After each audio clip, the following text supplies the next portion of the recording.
महाकुंभ में संगम घाट पर मची भगदड़ हो या फिर दिल्ली रेलवे स्टेशन पर मची भगदड़ से मौतें, जान किसकी जा रही है? उस आम आदमी की जिसकी जान की कोई कीमत नहीं है, उस आम आदमी की जिसकी जान की कोई परवाह नहीं है। नमस्कार, मैं हूं आपके साथ ज्योति तनेजा भसीन। ये सवाल आज रेल मंत्री अश्विनी वैष्णव से कि साहब, आपने कहा कि उच्च स्तरीय जांच होगी। अगर कोई वीवीआईपी मारा जाता तो क्या सिर्फ आप ये कहकर इतिश्री करते?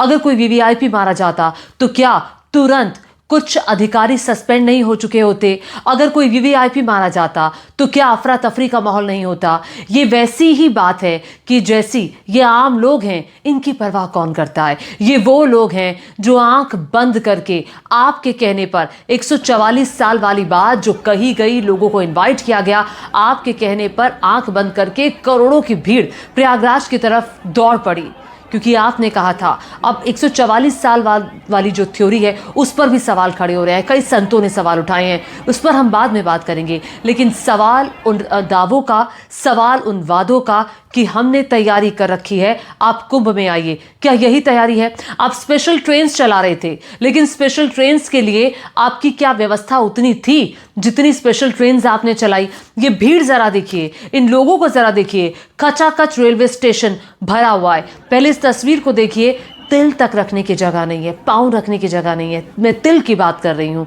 यहाँ पर इतनी भीड़ है कि किसी भी व्यक्ति को सांस लेने की दिक्कत हो जाए। खचाखच सफोकेशन से रेलवे स्टेशन भरा पड़ा है। क्यों? आखिर क्राउड मैनेजमेंट का कोई इंतजाम नहीं था। अगर आपने स्पेशल ट्रेन चलाई तो आपको पता था लोगों की भीड़ आएगी, तो क्यों कोई इंतजाम नहीं था? सवाल पूछे जाएंगे, जवाब नहीं मिलेगा हर बार की तरह। ये भीड़ तो लगातार जूझ रही थी अपने आप से, लेकिन तभी अचानक जो बताया एक कुली ने, जो कि सन 1981 से यहां पर काम कर रहे हैं। आप पहले जरा उनकी बात को सुनिए। इतनी भीड़ मैंने सन 81 से रेलवे में भर्ती हूँ, यहाँ पर कुली का काम कर रहा हूँ। मैंने ऐसी भीड़ कभी ज़िंदगी में नहीं देखी। तो ये अनसा हुआ, प्रयागराज स्पेशल भेज रहे थे ये लोग, उसको 12 नंबर से चेंज 16 नंबर कर दिया। तो 12 नंबर की पब्लिक 16 पे आई और बाहर की पब्लिक जब 16 पे जाने लगी तो एकदम बच गई पब्लिक। एस्केलेटर और जीने पे पब्लिक गिर गई। कुली भाइयों को ठीक पड़ा, कुली भाई दौड़ के आए। पूरे कुली भाइयों ने रास्ता ब्लॉक किया, ब्लॉक करके पब्लिक को रोक के और लाश निकाली। हमने खुद ने एम्बुलेंस में लोड की। अच्छा, आपने लाशें खुद निकाली हैं? खुद निकाली है साहब। कितनी लाशें निकाली आपने? 15 हमने लोड किए और आगे पता नहीं है। 15 हमने लोड किए। तो किस तरह का मंजर था कि आपने जो देखा होगा? अरे साहब, खाई जूता पड़ा, खाई कपड़ा पड़ा, पब्लिक भच गई, एकदम दब गई नीचे। तो सवाल यह है कि जब प्लेटफॉर्म चेंज किया गया था तो भाई व्यवस्था भी करवा देते लोगों को प्लेटफॉर्म से इधर से उधर जाने की। इनका कहना है कि 12 नंबर प्लेटफॉर्म पर स्पेशल ट्रेन आने वाली थी, जिसको बाद में 16 नंबर प्लेटफॉर्म कर दिया गया। अब वो जो भीड़ थी वो 16 नंबर प्लेटफॉर्म की तरफ बढ़ चली। अब वहीं पर ही भगदड़ मची। एक महिला ने, जो चश्मदीद थी, उन्होंने बताया कि मैं सीढ़ियों से उतर रही थी कि तभी मेरी बच्ची, मेरी देवरानी सब वहां पर थे कि पीछे की भीड़ आई और वो भीड़ हमारे ऊपर से होते हुए आगे चली गई। लोग एक के बाद एक गिरने लगे क्योंकि लोग अपने आप को संभाल नहीं पा रहे थे। देखिए, अव्यवस्था का आलम था, दिक्कत बहुत ज्यादा थी। क्या यही तैयारी थी आपकी? सवाल राघव चड्ढा ने उठाया। आम आदमी पार्टी के सांसद हैं, उन्होंने ये सवाल उठाया। उन्होंने कहा कि ठूस ठूस कर भेड़ बकरियों की तरह लोग जा रहे हैं। टॉयलेट में जब लोगों को जगह मिल रही है वहां पर खड़े होने की, तो उसको भी अपनी किस्मत समझकर लोग तसल्ली कर ले रहे हैं।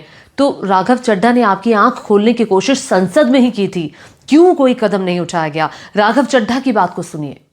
कई रूट्स पर आलू की बोरियों की भांति लोगों को ठूसा जा रहा है, और अगर शौचालय में भी, ट्रेन के टॉयलेट में भी सीट मिल जाए तो आदमी अपने आप को सौभाग्यशाली समझता है। सर, जहां भेड़ बकरियों की तरह भोले भाले लोगों को ट्रेन में ठूसा जा रहा है, पूरी टिकट लेकर सुविधा के नाम पे सिर्फ धक्का दिया जा रहा है। और सर, हमारे देश के भोले भाले आम आदमी इसको अपनी किस्मत समझकर स्वीकार कर लेते हैं। सर, महाकुंभ को लेकर कई आयोजन बड़े बड़े किए गए और कहा गया कि भारतीय रेल बड़ी सक्रिय होकर महाकुंभ का आयोजन कर रही है। मैं बताना चाहूंगा कि प्रयागराज का रेलवे स्टेशन और आसपास के कई रेलवे स्टेशन को बंद करना पड़ा क्योंकि सरकार क्राउड मैनेजमेंट नहीं कर पाई। और कहां पर ये स्पेशल ट्रेन चल रही है महाकुंभ के लिए, मैं पूछना चाहूंगा, कोई व्यक्ति है जिसके पास एक स्पेशल ट्रेन की कंफर्म टिकट है सर?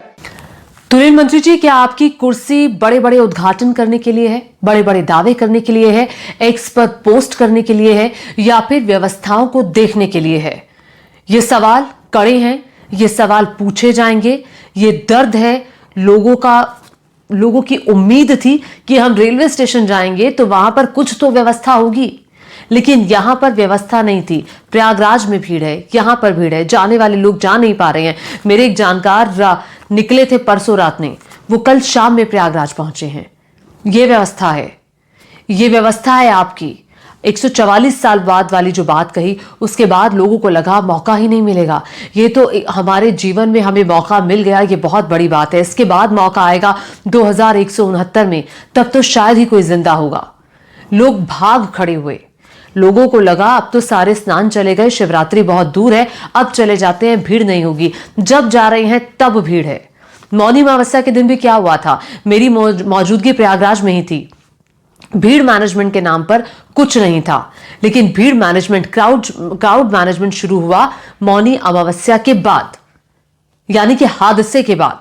हादसा हुआ, उसके बाद आप जागे। प्रयागराज में भी हादसा हुआ, उसके बाद आप जाग रहे हैं दिल्ली में भी।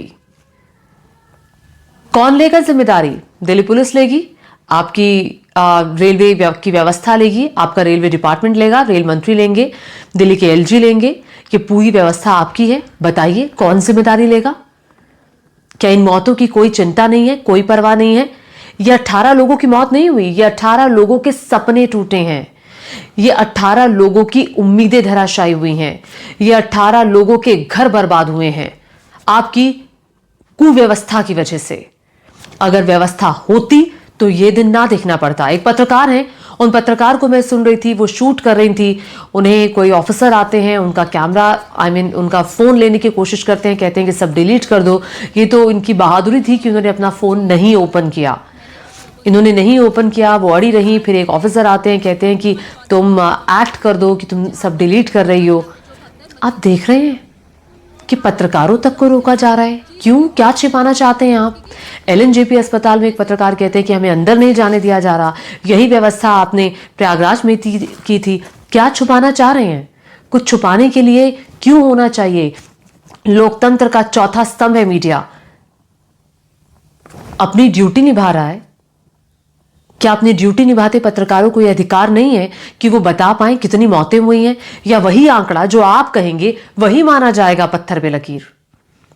चूंकि सरकारी आंकड़ा है, वो मानना पड़ेगा।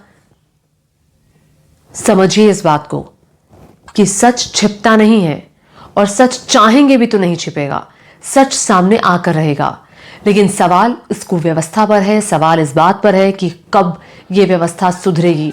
सवाल इस बात पर है कि अगर आपने स्पेशल ट्रेन का इंतजाम किया था तो आपने ये इंतजाम क्यों नहीं किया कि इतनी भीड़ प्लेटफॉर्म पर भी आएगी ट्रेन लेने के लिए? अगर भीड़ बहुत ज्यादा थी तो क्या नई दिल्ली रेलवे स्टेशन पर क्या आप थोड़े टाइम के लिए लोगों की एंट्री बंद नहीं कर सकते थे कि प्लेटफॉर्म पर ज्यादा भीड़ हो गई है? क्या कोई ऐसा मैकेनिज्म तैयार नहीं हो सकता था? ये आप जानते हैं, या आपकी भीड़ मैनेजमेंट, क्राउड मैनेजमेंट, आपका रेलवे स्टेशन का विभाग, वहां का प्रशासन जानता है कि क्या करना चाहिए था। लेकिन मौतें हो गई, ये सच्चाई है। इतिश्री नहीं होनी चाहिए। एक फिलोसफर ने कहा है कि हम इतिहास से ये सीखते हैं कि हम इतिहास से कुछ भी नहीं सीखते, और होता एक्चुअल यही है। इतिहास को बदलिए। लोग यही उम्मीद कर रहे हैं। जब आप बड़े दावे वादे करते हैं तो एक उम्मीद जुड़ती है, और उस उम्मीद को जोड़िए, तोड़िए मत। इसी संदेश के साथ मेरे इस बुलेटिन में अभी के लिए इतना ही। लेकिन आप ज्योति को सब्सक्राइब करना ना भूलिएगा।